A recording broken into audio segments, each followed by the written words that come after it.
Hey everyone, welcome back to our channel. In today's video, I am going to show how you can set up eSIM on your Galaxy Watch 6. It's pretty easy, so don't worry. You can set up eSIM in any Galaxy Watch that comes with the LTE feature. This one is the brand new Galaxy Watch 6 LTE variant. So let's go ahead and check out how you can do it. First, you need to connect your watch to the Samsung wearable app. If you don't know how to pair them, then you can watch my video on this topic by clicking on the I button. It is easy and simple. If your watch is already connected to the phone, like my Galaxy Watch 6, then open Samsung wearable app. Now make sure that the Galaxy Watch 6 is connected. Tap on watch settings and scroll down to the option mobile plans. Here you can add, manage or remove mobile plans. If anyone has a Bluetooth variant watch, then this option will not be available here.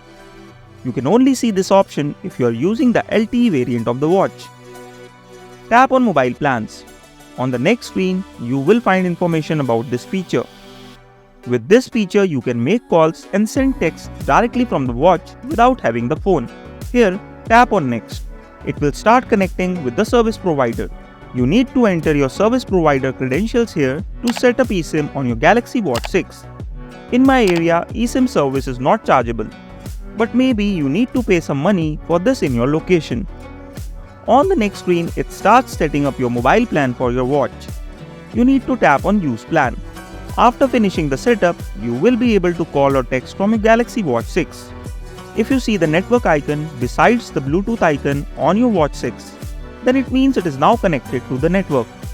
Or you can check it by calling from your smartwatch to check whether cellular service is connected or not. On the watch dial pad, you can change the calling option from phone to watch by tapping on this icon.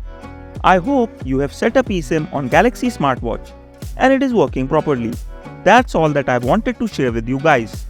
If you found this video helpful, then don't forget to hit the like button and subscribe to our channel. If you have any questions or queries with this setup, then leave a comment below. Thank you for watching this video.